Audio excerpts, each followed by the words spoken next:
Gotta do my jiu-jitsu first.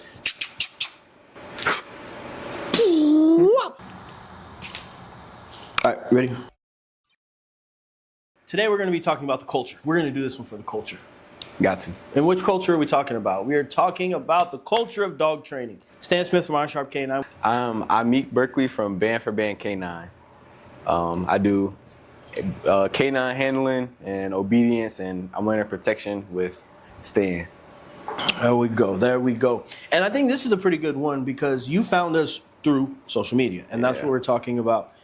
Do you think social media has ruined dog training, or has it improved dog training? I say it's a double-edged sword because yes, it improved people being able to know, like, oh, we can just go look up, oh, how can I do this with my dog? Mm-hmm. And people go through rabbit holes and they're looking up like, oh, I can do this with my dog and I can do this with my dog. There's so many ways that you can look up what to do with your dog. But then on the other hand, it's kind of hurting it because people are looking up, oh, let me see how I do this with my dog. And then you're seeing cut scenes of, oh, my dog went from this and then went from that. And then they're comparing their dog and it's kind of hurting. So when you say the cut scenes, the people are hiding the truth that it really takes to get the dogs to do these things. And I think I agree totally with you on that because dog training is a process. Yeah. And it's not something that you're going to do one time and the dog's going to get it. And there are going to be some situations where, you show your dog something once, they got it. Yeah. But then you're going to show them something else and it's going to take you 6 months to get it. And these people on social media, they're not showing the truth. They're showing, hey, this is where we started and this is where we finished. But they don't show the steps that it takes to get there. And a lot of people are expecting their dogs to do the same things. Yeah. People they'll come out one session, oh, well, he didn't do it. I'm like, okay, like that was one session. You know how many sessions it took to get Boot? You know how many sessions it took to get these high-level dogs that you're seeing, the Daxes, when we had some old dogs, Creed. It didn't happen overnight. It is a process to build these dogs up. And yes, some dogs are going to be easier than others to work, but they all still need work. Yeah. And also like with comparing dogs, you'll see people like they'll get Corsos and they'll be looking at other Corsos that are like six years old, and their Corso is 6 months old, and they're like, oh, my dog's not biting. My dog doesn't like to do this. My dog doesn't like to do that. Yep. He still have a baby. Or they try to compare it to Mal's. Well, that's the worst thing you can do. They say comparisons is the thief of joy. Yeah. Because, again, you're watching somebody's highlight reel, and it's the same thing about social media from all avenues, all genres, from fitness to dog training to people who fix cars. Yeah. Everything is they're showing highlight reels. They're not showing the failures. They're not showing when they mess up. They're not showing when the dog says, hey, you know what, fuck you, I'm not doing any of this. And they're just showing the good parts. And I think that's why people kind of resonate with what we do is because we post it when the dogs fail. I like when the dog fails because then it makes you think.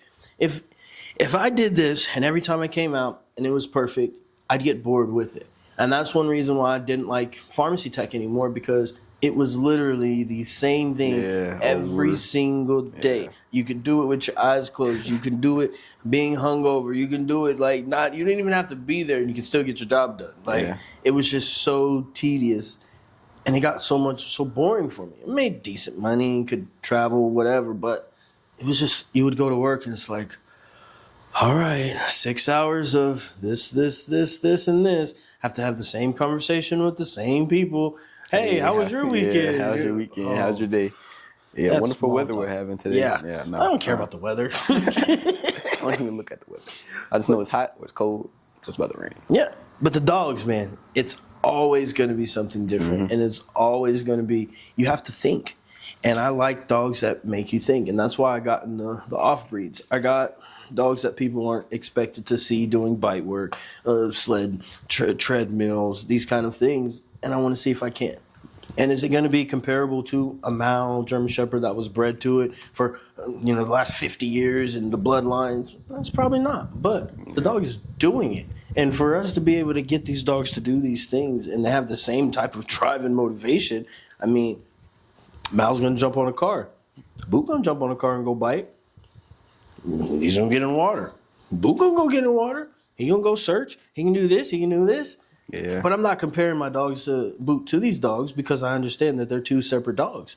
Yeah. Boots trained in a certain way rather than what a Mal would be, or a trained Mal. Yeah. Now, also like with like commenting too. It's a lot of like people will see like a 10-second video and think that's your dog's whole life. If your dog messes up, oh, your dog's not this, or you don't know what you're doing with this, this, and this. But then they'll see another video and be like, oh, this dog's like the greatest dog ever. But the people that are commenting saying, oh, your dog didn't do this in this video, when the dog actually does it, they're not going to be commenting and say, oh, good job, your dog did it. And that's what, I think we talked about that the other day when we was up to Trevor's. There's so much hate online. There's so much hate for no reason. I think I was reading you the comment that the dude told me I sucked as a trainer because I said Cane Corso and not Cane Corso. But they're so quick to mess up Malinois. There's so many people that say, "Oh, is Hades a Malamute?"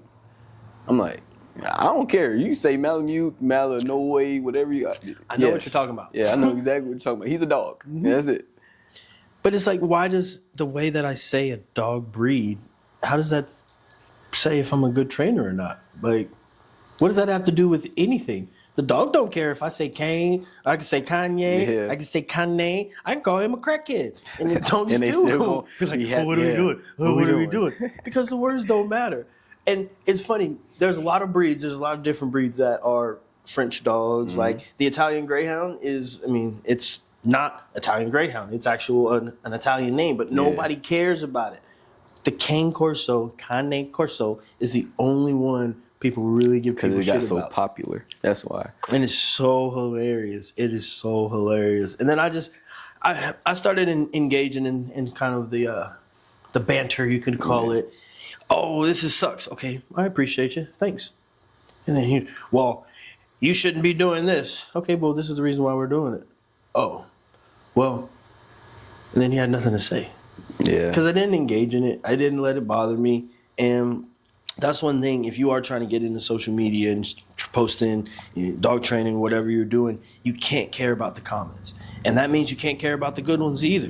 When people, oh, you're the greatest, you the GOAT, you the... Yeah. Those have as much weight as people telling me I suck.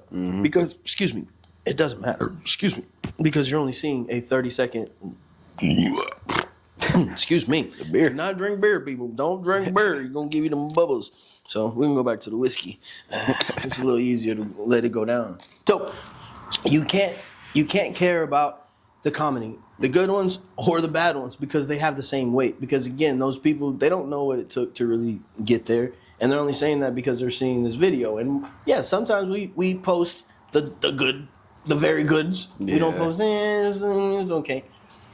But if you live by those praises, when the people hate the comments, that's going to really affect you. And when I first started getting into dog training, like I was really bothered when people, oh, your dog fucking sucks, and I get in the comments and be mad and be heated afterwards, and be like, and it's like, why? Yeah, you're only feeding into what they want anyway. Because everyone's default is hate in social media. Everyone's like, oh, this person's better, or this dog is better. I don't care. Yeah, I'm like, I don't give a shit. Like, okay, cool. They're better at what?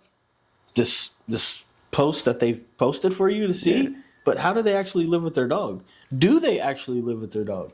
I mean, there was somebody that you said, even in the house, he has e-collars on all the dogs. Yes. And it's like, well, if you're this premier person, why do you have to have that on 24/7? Safety reasons, just in case. I mean, I get it, but... No, my dogs are going in the cage. I'm not putting my dog... I mean, yeah, there's a lot of other things that you can do, or you just communicate to the dog. And, I mean, I'm not an e-collar guy, so I don't even know how they really work. I'm not even going to lie and say, yeah, I'm an e-collar man, whatever. If you have 4 dogs, do you have to have 2 remotes? Is it one remote for 4 dogs? So I've actually been in this situation. So where I live at, I'll walk at the time I had 3 dogs. So I could walk all 3 of my dogs. They would have their e-collars on because I'll let them go chase whatever, but they'll always come back because they know. They got a leash. Yeah, they got a leash. Hey, come back. And sometimes I'll be like, hey, I don't got to tap a button or anything. They'll just come back. And then sometimes their drive is super high, so sometimes you have to give them a little bit of stem, come back, and Yeah, it was really one button. It could go up to like 3 dogs, but if you have like more than 3 dogs, I think it's like you have two. They need 2. So the one button, if it corrects all 3 dogs at the same time? No. So it would have like 3 different collars, and then have one remote, and you could switch it between different dogs. So my main dog at the time, her name was Saturn. She never had a collar on, so she was always like, I can call her off, and she'll come back. The other 2, yeah, no, they were no.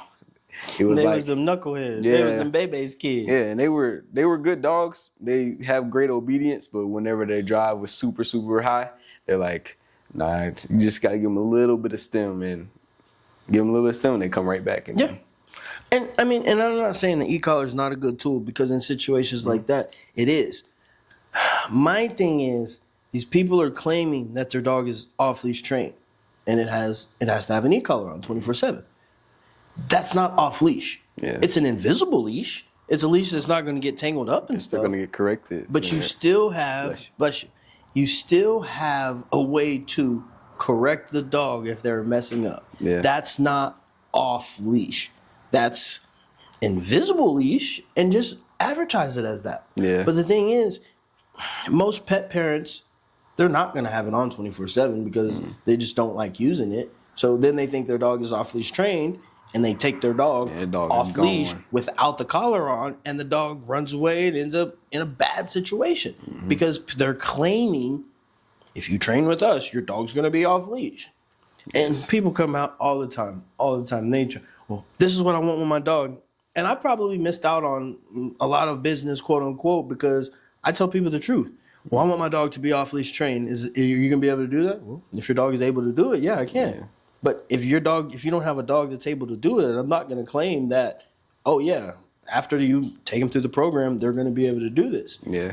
I tell them, you can work up to it, and I'll give you all of the skills and all of the techniques and all of the training exercises to get to the point where you're trying to reach.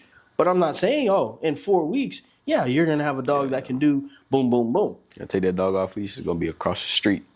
A 2-week program, fully sustainable for all dogs, flexible payments, complete dog training course, lifetime guaranteed results. Get your dog fully trained in only two weeks. And you know what they're using? They're using the e-collar. Yeah. Because that's another thing with social media. People will be like, oh, well, I see this person using the e-collar with their dog, and their dog, this person might have used no e-collar throughout the whole time, got them used to it, and then used the e-collar during training to finalize, say, hey, this is what I need you to do. Polish some behaviors. Yeah. And then when they're out, they don't have a e-collar on, but they see this 10-second video and they're like, oh, I need to go get an e-collar. And then they're teaching their 5-month-old puppy, oh, sit. Oh, you don't sit? And then the dog just ends up scared. And then the dog doesn't know what you want. So then the dog starts peeing, or the dog just starts curling up, and the dog doesn't know what to do. I mean, a lot of dogs get ruined because they put the collar on and then they correct the dog before they understand why they're being corrected. I mean, you came to that lesson yesterday, the place command. He hadn't taught him that. Like, I told him that last week, but he didn't work on it, but we showed him. Dog started understanding. We had the prong on him at first. We had him tethered. He messed up. We corrected him. He got rewarded. We got rewarded. Then we took him off the tether. Messed up. Corrected him a little. Rewarded him again. And then by the end of it, we took the collar out completely off, and he was naked. The dog, not the person. We got to make sure we specify. And the dog understood. Okay, cool. I've gotten corrections for messing up. This is how I do it the right way, and then I get rewarded. And, I mean, you still heard me tell him, hey, I probably would get one, still work with him on it, and then you got to wean him off of it. And that's the process. But these people are getting dogs that have no idea what they're supposed to be doing. They have no idea what's expected from the owner, and then they're correcting them for messing up. The dog has no idea. Or they have all the collars on their neck, and they're getting corrected with the prong, they're getting corrected with the e-collar. It's like, no. And they don't know why they're being corrected. And that's the thing. A dog will never resent a correction if they understand why they're being corrected. So that's where the 3 T's come in handy. You teach, you train, and then you test. but we're not testing at the very beginning. And yeah, there's some times where you'll come out and, hey, let's just see what this dog's gonna do. They've never done it before, but that's where free shaping comes in. Because if a dog is already doing something at level 3, we don't have to do level 1 and 2 no more. We can start building from level 3. Yeah, that's what I'm kind of learning with my dog, because he likes some things, and then we come out here and he's like, well, this other thing I don't really like. So we got to bring it all the way back for him and let him build his confidence up, because he's a thinker. And so he's like, let me think about how I can work my way around this first, and then get him through it. Dogs will never use more energy than they have to get their desired result. And that's where teaching people, dogs, how to jump. If the jump, they're going to go around, because that's a lot faster for them. And they have to think about protecting themselves. If a dog is in the air, they can't defend themselves. They can't get away from something. So they have to have a certain amount of confidence to jump off of the ground. And people don't realize that. And then I got bashed for taking Sig with Corso through the obstacle course. The comments, oh, he's too young to be doing that. You shouldn't be doing that. He's too young to be jumping. I said, this was a 5-minute session that we did once. It's not like we're having him jump like this every day, or he's jumping from high grounds on hard concrete. We're in grass. It's a soft foot grass drop. too. Yeah, it's a foot off the ground, and he can basically walk off of these platforms. But I want this dog, who's going to be 150 plus pounds when he's fully grown, to be able to understand, I can jump. I can get off of the ground. I can get into a car. Because I'm not picking no 160-pound dog up to get no car. Forget that. Nah. One of my biggest pet peeves is a dog who can't get in the car. Yeah, no. So when people, I see they come out, they helping the dog, I just look at them like, oh no, hey, we're going to work on that right now. Because you shouldn't. Well, I don't think he can get in. I had a lady with a Great Dane. A big old dog. And she had a little, let's say a Mazda Miata, some small car, right? How that dog get in the car? The dog put his front paws up there, looked back at her. I'm like, hey, come on. Help me put my back end in. And you know what she did? She helped the dog in. I said, oh, yeah, no, we're not doing this. Yeah, We're not doing this. Look, this is what you do. Well, I've tried everything. He just won't get in. I said, okay, cool. Let me have a leash. So, boom. He did it. He looked at me like, hey, come on. I said, no, we're not doing that. He took him around again. Hey, come on. No, we're not doing that. Took him around again, gave him a little leash pressure forward. He gets in the car, looks back. I gave him a treat. She goes, oh, my God. He never would do that. I said, no, he trained you to do it for him. And dog, especially smart dogs going to try to train you, because they're opportunists. So they're like, hey, if I could get my way by doing this, I'm gonna keep you on this until someone. That's why, like, when people go to trainers, they're like, oh, my dog can't be trained, and then they see the trainer doing their job, and they're like, oh, you're doing magic. No, just take your time with the dog, and you understand the mind of a dog. And dogs understand, like, oh, if you're not going to let me get my way, I might as well. No, but you got to start telling people you are doing magic. Yeah, but I can teach you the sorcery as well. It's so easy, but we make it look too easy a lot of times. And people, I can do that too. It's like, you probably could, but you're going to miss those small things, because I'll reward a dog for thinking about doing the right thing. And you're expecting them to do it, and then you correct them because they don't do it. Now that dog don't want to work for you no more. And it's those small things that we do, and I got to actually start talking about it more. I got to start putting it out there like, hey, I'm actually really fucking good at what I'm doing. And it's not just, oh, this is all it takes. I may look like, oh, this is all I'm doing, but I'm looking at the dog's ear set. I'm looking at the tail. I'm looking at how they're walking. I'm looking at their stance, how their mouth's even quivering when I have a treat. I'm moving all of these small things, and you can't explain that to people because they just see, oh, the dog is doing it, and all you did was this. And then the funniest thing is when people try to, like, mimic me. And I'm like, damn, do I look like that when I'm working with the dog? Also, another thing I learned, like body language, it's a little bit different with, like, some different dogs, because for Hades, his ears are like this. So he's a puppy still, so he doesn't know how to work his ears. But whenever, cause like Trail, he was like, oh, is he confident or whatever? I was like, yeah, he's pretty confident. He was like, his ears are back. I was like, whenever we're walking out in some places, or not even some places, whenever we're walking out, he knows he's working. His ears are always back. His ears are following wherever I'm at. And if you ever watch him, his ears are hardly ever front. If I'm behind him, they're behind. If I'm in Makes front, sense. they're in front because he's paying attention to whatever I'm doing, and his ears will even go to the side. But And it's like one thing you always got to think about with body language is one body cue is not going to tell you everything. So it's like, yeah, like you said, oh, the ears are back. That usually means the dog's a little more defensive. But it's like, okay, cool. What is the tail doing?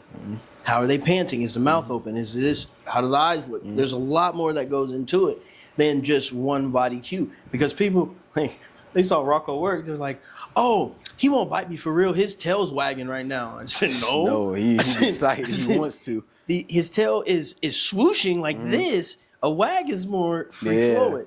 So it's like people see the tail moving. Oh, that's a happy dog. No, Rocco's tense right now. Yeah. He's amped up, and the only way for him to get it out is to make his tail do this. So he will be on a bite, and his tail is just going, and he will enjoy every fucking minute of it. Yeah. So no, just because my dog is wagging its tail does not mean he won't bite you. Yeah, He's not gonna bite you unless I tell him to. Yeah, And that's what I always tell people. Hey, does your dog bite? I said, yeah. Then they go, oh my God. I said, well, he's only gonna bite you if you mean harm to me. Do you mean harm to me? And they're like, nah, we're cool. I'm like, okay, cool. Then he's gonna be cool too. yeah. And especially like with Hades' tail, like I can always tell whenever he's stressed or whenever he's like, I can tell how he is.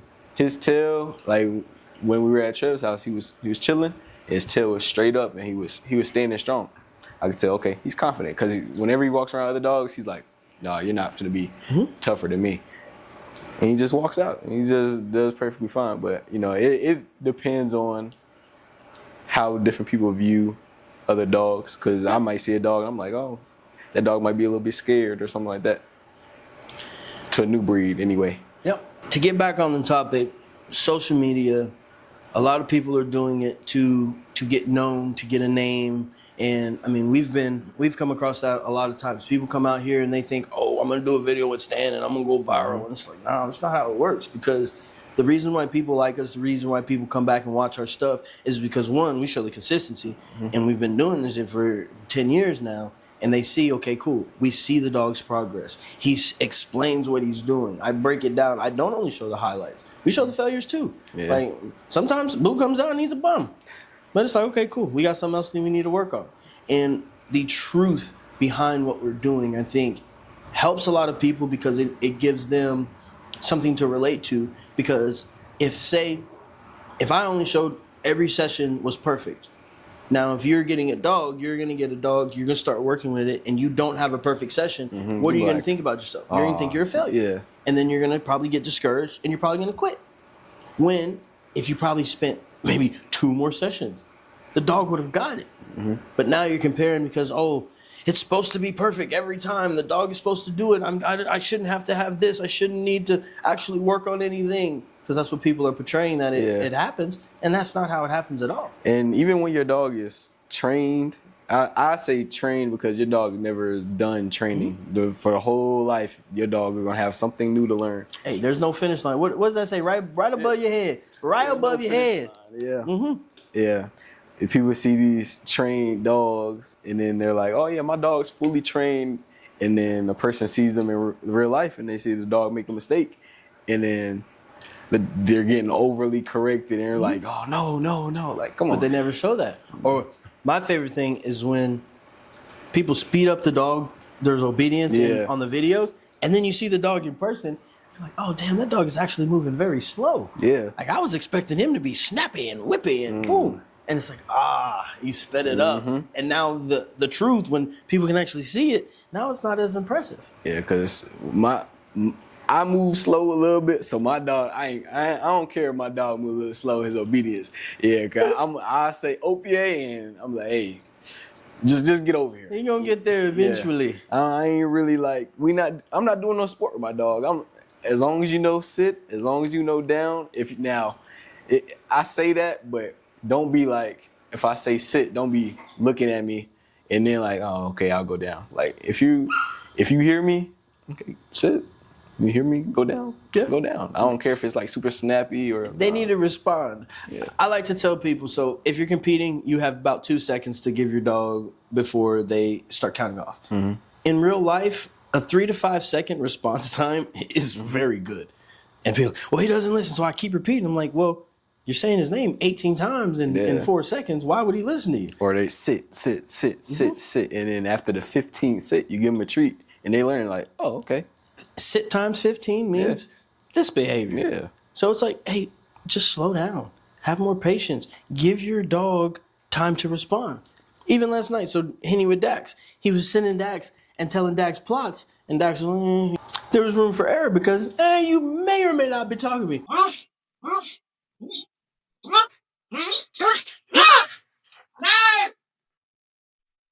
So I told him, hey, say the dog's name before. Let's just see what happens. And he told him Dax plots, and now he did it because now the dog knows you talking to me.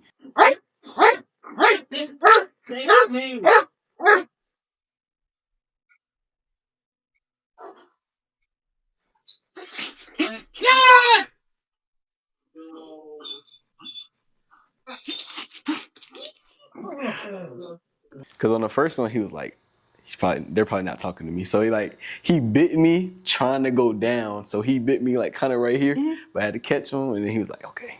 Then when he hears his name, like, but that's just building communication with your dog and taking the time. Is a line of communication, and I don't think people, they don't understand how that happens. And it's not a thing that you train. You have to really spend time with the dog. And the more time you spend with the dog, you start noticing their body cues. They start noticing their body languages. They start knowing your body language. If I come in to the house and if I'm a little frustrated or a little upset, all my dogs, you know what they do? No. They leave me alone. They were like, oh shit, nah, we ain't gonna mess with him because he's not in a good mood. And then like, what you want me to do? Lay down? Okay, cool. I'm laying down over here, minding my business. But if I come in and I'm happy, upbeat, you know, somebody just paid an invoice, you're like, hell yeah, cool. They come in, hey, what are we doing today? Yeah, my dogs know, because for me, I set like for all my dogs, it's like any dog I've ever had, I set like a habit, and they know like. If I yell in there, I'm in there like, puppies! They upstairs, you hear them. They know, okay, we about to go work, we about to go on a walk, we about to go do something. They like, yeah, but if I come in there and it's quiet, and they just hear the door close, you don't hear nothing. They chilling, they like, nah, forget that. I mean, and that's just spending time. And these dogs are paying attention to all of our body cues, the way our eyes are sitting, the way your eyebrows.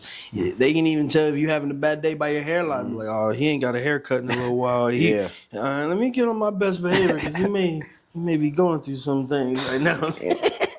And get cut, man. Social media, I think it is a good place because it does have community. There are resources for people, and that's a lot of times like people don't know to do better because there's no information out there. When we first started training dogs, you would look up stuff and nobody's sharing any information because they want to gatekeep. They want you to pay for their course. They want this. And we even went to an Oktoberfest the other day, and I think I told you about the caramel, right? Yeah.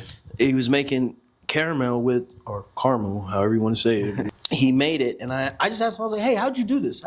Well, if I told you, you can do it yourself.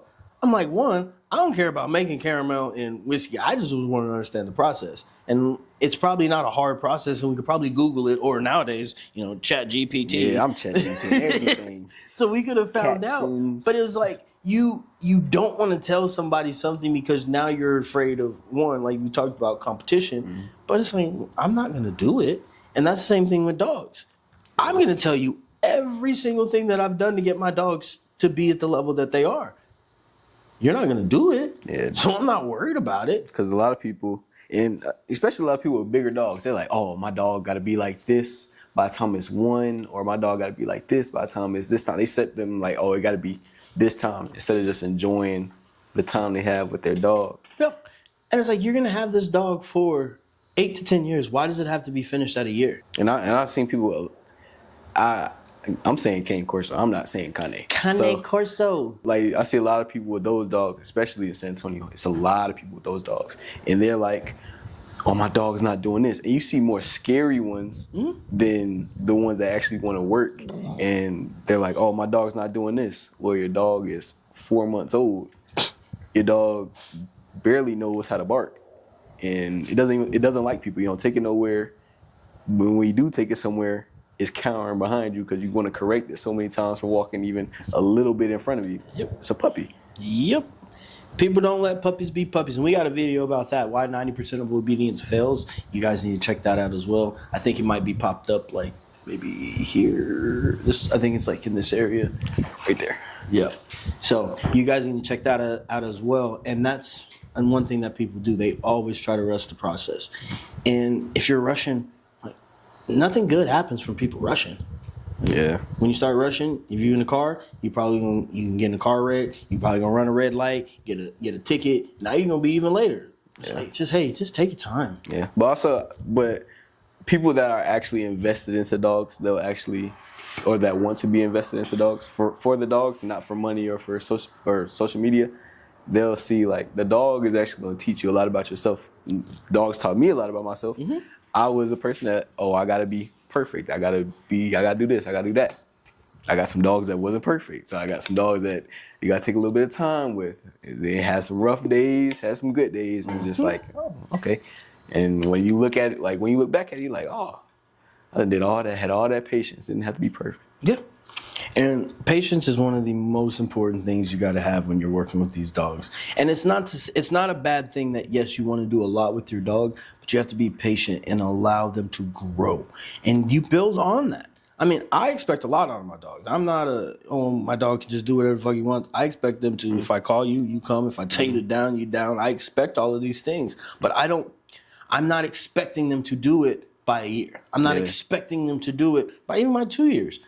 We have time, because if I don't know what my dog's going to do, one, I'm not going to put them in that situation, because for what? Like, I'll see people do stuff with their like for social media, especially. I've seen people on the fucking busy highways. They have their dog in a downstay in the middle of the street. Yeah, no, why? And it's like, yeah, that's cool.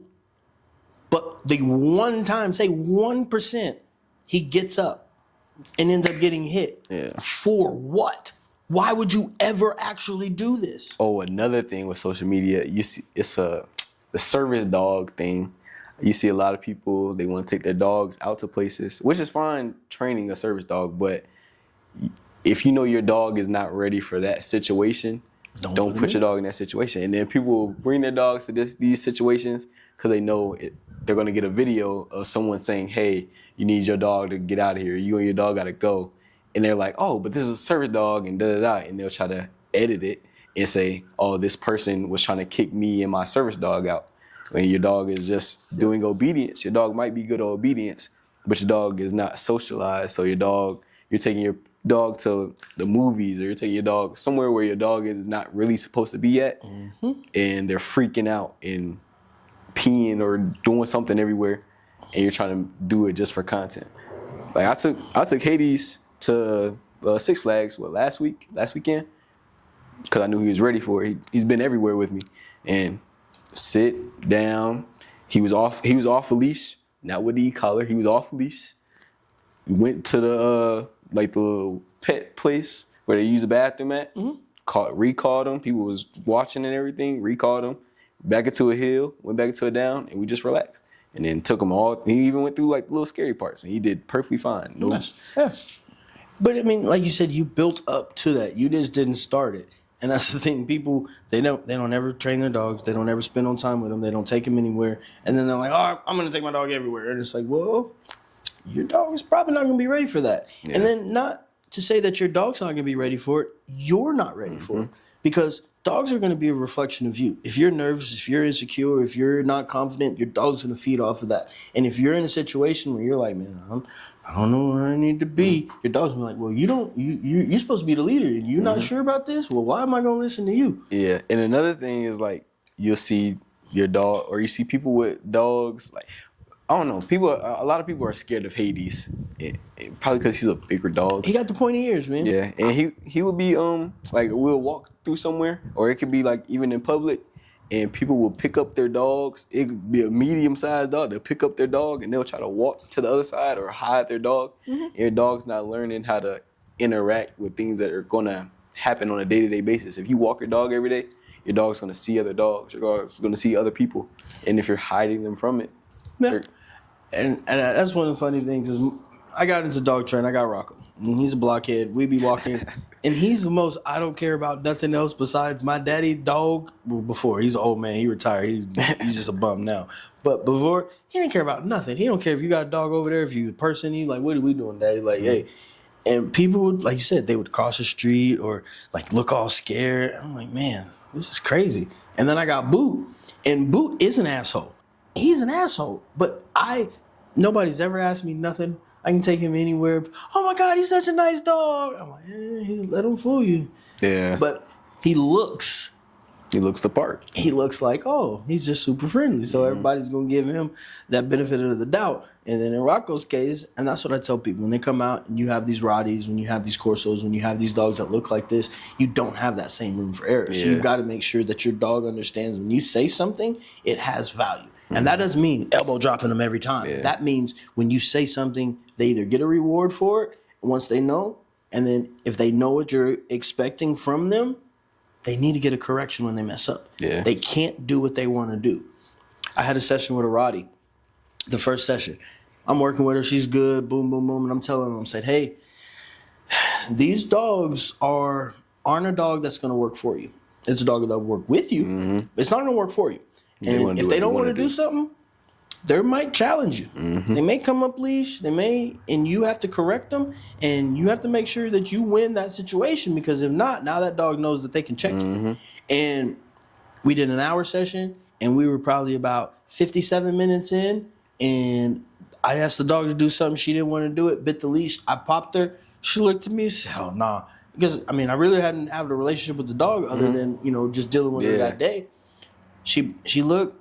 She said, "No, I'm going to do it again." Went for it again, popped. She said, "Fuck you." Came up leash, and I corrected her. I gave her some, the instinct kicked in. You know what you know what you're supposed to do. I popped, pop. She looked at me. She came back again, popped her again. She did a little alligator roll, made a little squeal. The owner's looking at me, and I'm like, hey, this is exactly the situation that you could get in. And if I go, oh my God, and okay, you're right. Now the dog's like, I got you. Yeah, and then they're gonna go to another trainer, and then no, the dogs already know that it can win at that point. Yeah, and once, especially those dogs, they're gangsters. I mean, they're not bred for.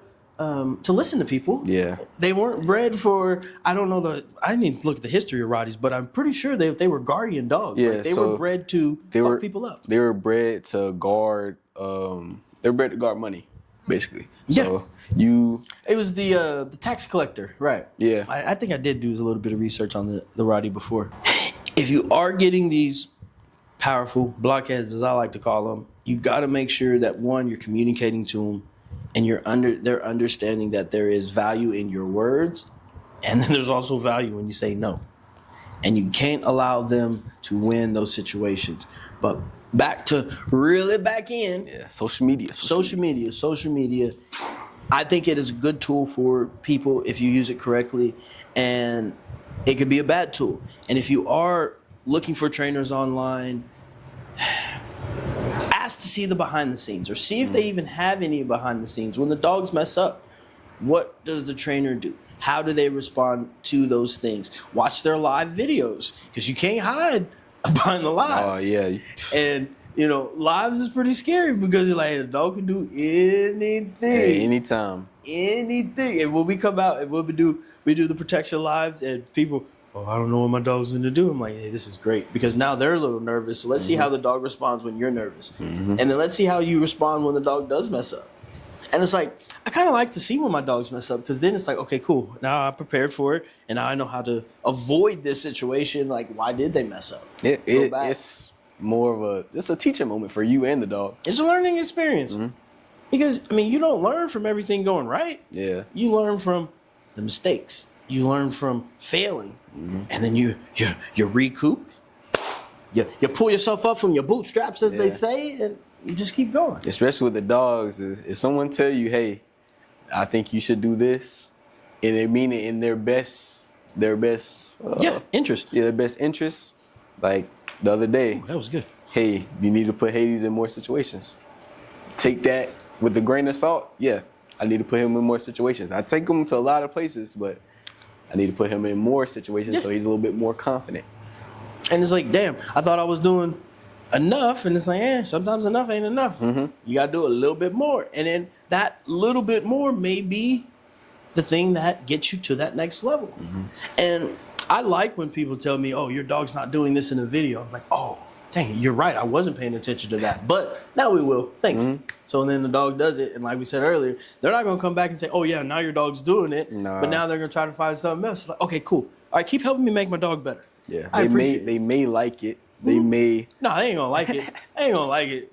They not gonna like it. Especially TikTok. Oh my God, TikTok. TikTok, Facebook, Instagram, YouTube, all of it.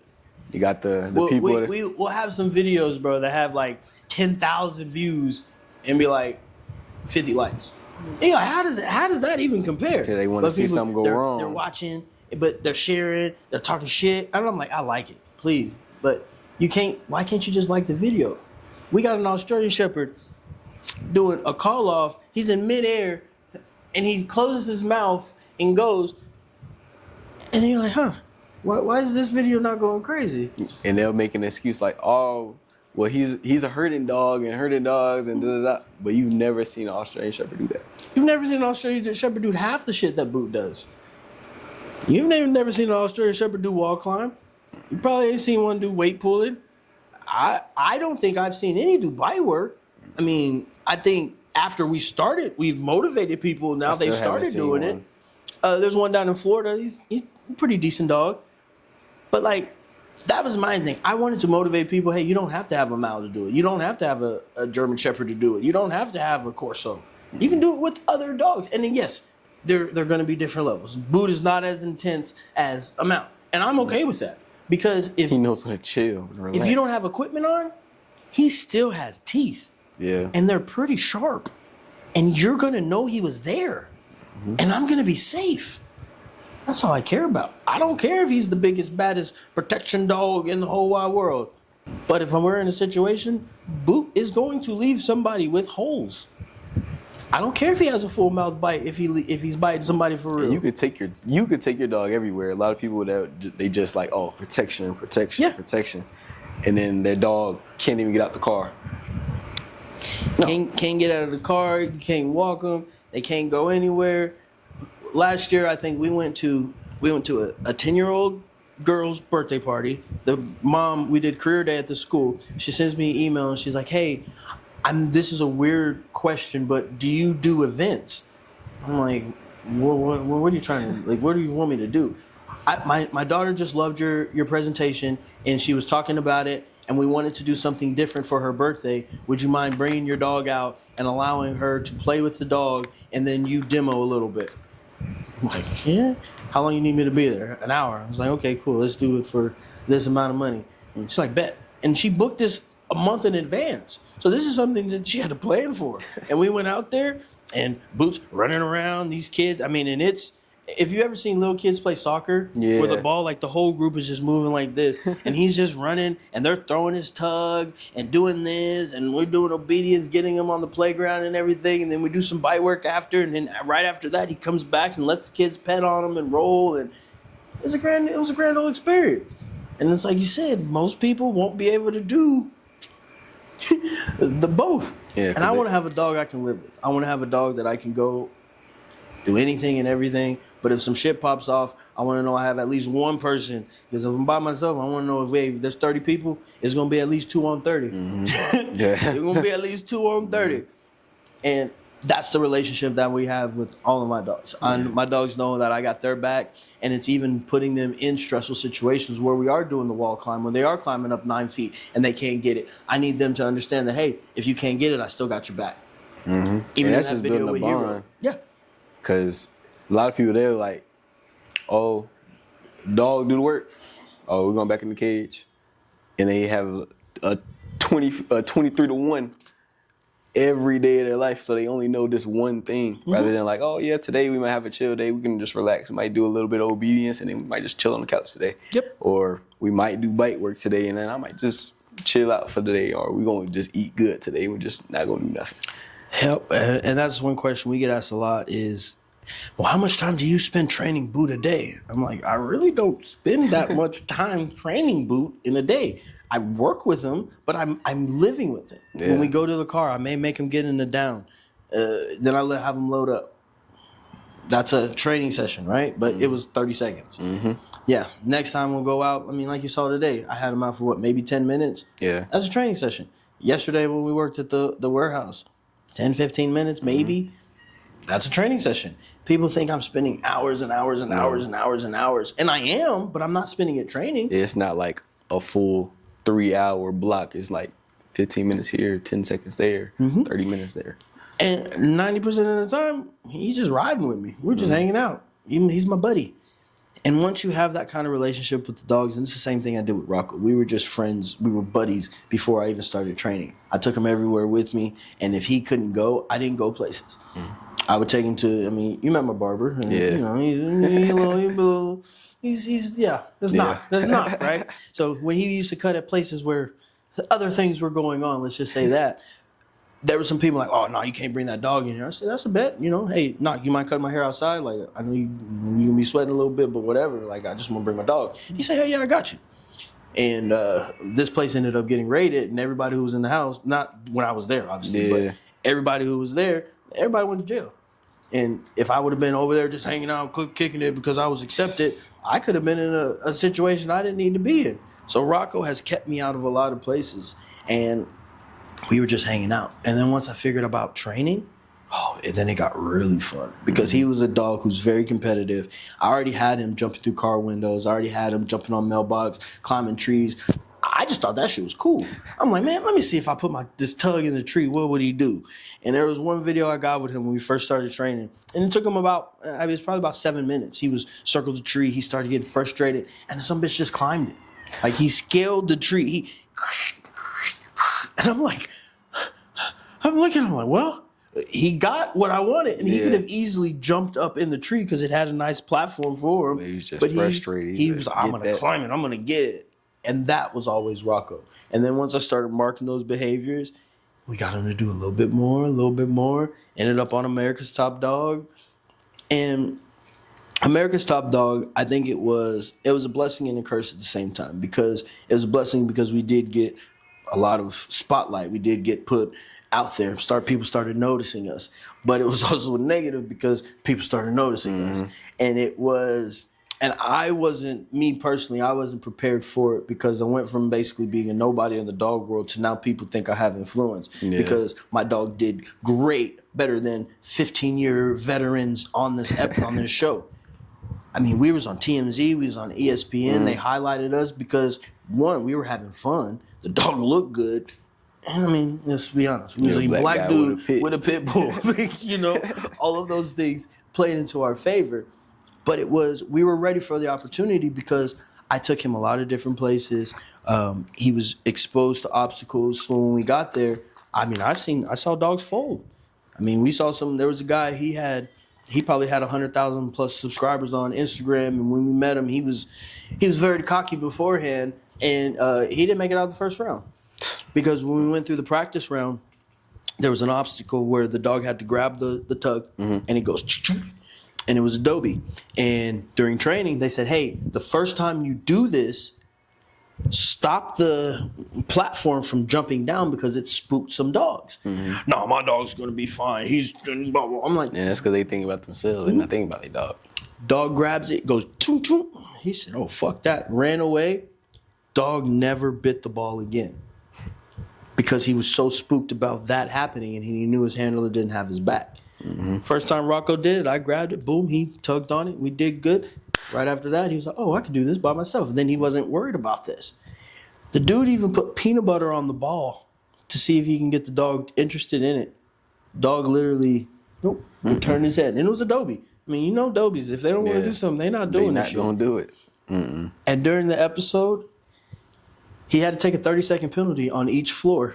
It was 3 floors. So it was 90 seconds, and he sat there, and he just had his dog, and he, tried to play it off, but you could tell how pissed he was.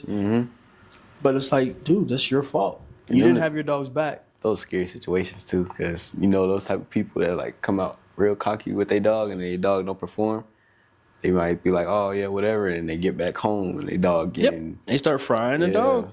I mean, that's happened at Space Coast. There's people that, we had this one dude. He was a cop. He's like, man, I've won 7 of these competitions. Blah blah blah. I'm like, oh, that's cool, bro. I said, I'm proud. I'm glad. Everybody says that you're my competition. I said, nah. I said, we're not even in the same division. Like, I'm a civilian. You're law enforcement. We got 2 different divisions. Because I'm like, I don't really care, right? I was like, they split up these divisions because y'all didn't want me to compete with y'all. So I said, no, we're not even competing together. Well, let's just see who has the fastest time out of us 2. And I'm like, I said, do you really want to do that to yourself? I'm like, okay, cool. We go through, we do what we do. It was our 3rd year winning, I think, in a row. So we did what we did. Obviously, had a really good time. And it was his turn to go because they made all the civilians go first, and then the cops went after. And he went out there, and the first exercise was the dog had to be in a down stay. There was 3 targets you had to go. You had to engage each target, and there's a decoy walking back and forth behind the targets. Yeah. He told his dog something. He went and shot. Dog goes, went and bit. I was like, oh, you've won 7 of these? How hard was these competitions? Because this is an easy exercise here. Yeah. And your dog went on the very first one? Oh, it was bad. That dude ended up not even getting like top 10 on the cop side. And that man was not even top 10 on the civilian side. And it's just like, you came in here too cocky. It's fun for me. And I enjoy this, and my dogs want to work. And we usually do pretty good at what we do. And if you beat me, I'm going to applaud you. But, I mean, I'm not going to let you beat me. Yeah. I'm not going to hold nothing back. You got to work for that. You got to work for that. I'm not going to hold nothing back. And I mean, one of the years I was watching the video, and they had the big jumbotron, and I'm looking, and I knew exactly the time I had to get to win, right? So I looked at the clock, and I was like 12 seconds faster than it, and I just like, you get a little excited, you get a little amped up, the crowd's going. I was like, let's go! The crowd starts going crazy. I'm like, yeah! I pick up my dog, and then you can see the other contestants, their faces just start turning up, and you're like, oh man, I probably shouldn't have done that, but I was like, you know what, at this point, everybody mad with their German Shepherds. Yep, their mouths, and I mean, I did it with Oakley. I had a German Shepherd mix, her right there, but it was just fun, and I think. Again, we go back to social media can be a good place because there are community, there are people that you're going to inspire by the stuff that you do, and that's why I do it. And I had the same thing I told the person. It's just like, I've been training dogs for decades. I don't post anything for likes. I said, I don't post anything for likes either. I post things to help people who may not be able to, one, afford a trainer or don't know what to do. Hey, these are things that I do with my dog. So I post to help people. And if I help one person, I did my job. I think about it. If you got 3 like for me, if I got 5 people telling me I did good, I feel good. Boom. Because you benefited those 5 people, and now you made the world a better place. And that's it. So as always, people, if the stuff that you're seeing on social media, remember, social media is not the truth. A lot of times it's highlight reels, a lot of doctored videos. Sometimes it's been the dog's done it 8 times. The kiddos running around, and that's what I do it too for the peace of them.